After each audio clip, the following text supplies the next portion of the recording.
आज हम बात करने वाले हैं एक ऐसी किताब के बारे में जो आपके पैसे को मैनेज करने की समझ को एकदम बदल देगी। हाँ, मैं बात कर रहा हूँ टोनी रॉबिन्स की best seller money master the game की।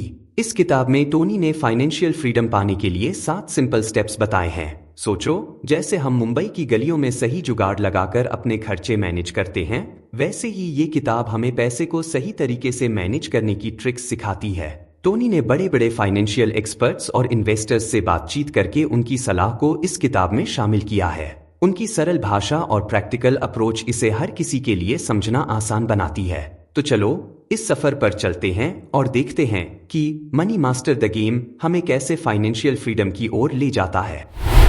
प्रमुख अध्यायों का सारांश, समरी ऑफ की चैप्टर्स। अध्याय 1, अपने फाइनेंशियल गेम को समझें। पहले चैप्टर में टोनी रॉबिन्स बताते हैं कि फाइनेंशियल फ्रीडम पाने के लिए सबसे पहले हमें अपने फाइनेंशियल गेम को समझना होगा। जैसे मुंबई की ट्रैफिक में सही रास्ता ढूंढना जरूरी है, वैसे ही पैसे के खेल में सही स्ट्रेटेजी बनाना जरूरी है, वे कहते हैं। इस अध्याय में टोनी बताते हैं कि कैसे हमें अपने खर्चों और इनकम का सही हिसाब रखना चाहिए और फाइनेंशियल गोल्स सेट करने चाहिए। अध्याय 2, अपने फाइनेंशियल गोल्स सेट करें। इस चैप्टर में टोनी बताते हैं कि कैसे हमें अपने फाइनेंशियल गोल्स को क्लियर और अचीवेबल बनाना चाहिए। जैसे मुंबई में लोकल ट्रेन पकड़ने के लिए सही समय पर स्टेशन पहुंचना जरूरी है, वैसे ही फाइनेंशियल सक्सेस के लिए सही गोल्स का होना जरूरी है, वे कहते हैं। उन्होंने बताया कि कैसे हमें अपने शॉर्ट टर्म और लॉन्ग टर्म गोल्स को डिफाइन करना चाहिए और उनके लिए प्लान बनाना चाहिए। अध्याय 3, सेविंग और इन्वेस्टिंग की पावर। इस अध्याय में टोनी रॉबिन्स ने सेविंग और इन्वेस्टिंग की महत्ता पर जोर दिया है। जैसे मुंबई के लोगों को बचत का महत्व पता होता है, वैसे ही हमें भी अपनी इनकम का एक हिस्सा सेविंग और इन्वेस्टिंग के लिए रखना चाहिए, वे कहते हैं। उन्होंने बताया कि कैसे कंपाउंडिंग इंटरेस्ट का फायदा उठाकर हम अपने पैसे को ग्रो कर सकते हैं और फाइनेंशियल फ्रीडम पा सकते हैं। अध्याय 4, सही इन्वेस्टमेंट्स का चुनाव। इस चैप्टर में टोनी बताते हैं कि कैसे हमें सही इन्वेस्टमेंट्स का चुनाव करना चाहिए। जैसे मुंबई की बारिश में सही छाते का चुनाव करना जरूरी है, वैसे ही सही इन्वेस्टमेंट्स का चुनाव भी जरूरी है, वे कहते हैं। उन्होंने बताया कि कैसे हमें रिस्क और रिवार्ड को बैलेंस करके इन्वेस्टमेंट्स का चुनाव करना चाहिए और अपने पोर्टफोलियो को डाइवर्सिफाई करना चाहिए। अध्याय 5, फाइनेंशियल एक्सपर्ट्स की सलाह। इस अध्याय में टोनी रॉबिन्स ने बड़े बड़े फाइनेंशियल एक्सपर्ट्स और इन्वेस्टर्स से बातचीत की है और उनकी सलाह को शामिल किया है। जैसे मुंबई के लोग चाय की टपरी पर बैठकर एक्सपर्ट्स की सलाह लेते हैं, वैसे ही टोनी ने भी फाइनेंशियल एक्सपर्ट्स से बात की है, वे कहते हैं। उन्होंने बताया कि कैसे इन एक्सपर्ट्स की सलाह को फॉलो करके हम अपने फाइनेंशियल गोल्स को अचीव कर सकते हैं।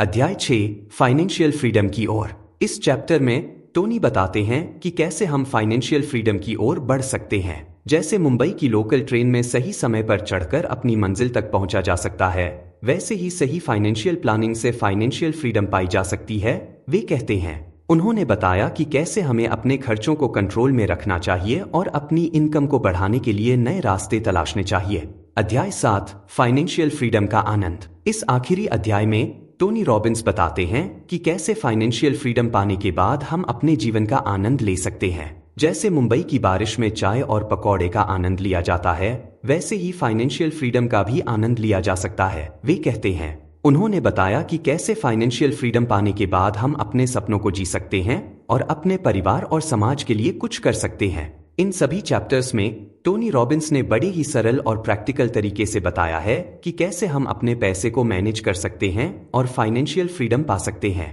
उनकी स्टोरी टेलिंग स्टाइल ऐसी है कि पाठक को लगता है जैसे वो खुद इस जर्नी का हिस्सा हो। हर चैप्टर में उन्होंने कुछ नए और इंटरेस्टिंग कॉन्सेप्ट्स पेश किए हैं जो किसी भी रीडर के लिए बेहद उपयोगी हो सकते हैं। मनी मास्टर द गेम एक ऐसी किताब है जो आपको अपने पैसे को नए तरीके से मैनेज करना सिखाती है। ये आपको बताती है कि कैसे छोटे छोटे बदलाव बड़े नतीजे ला सकते हैं, कैसे सही वक्त पर सही निर्णय लेना भी एक स्ट्रेटेजी हो सकती है और कैसे फाइनेंशियल फ्रीडम पाई जा सकती है। विश्लेषण, एनालिसिस।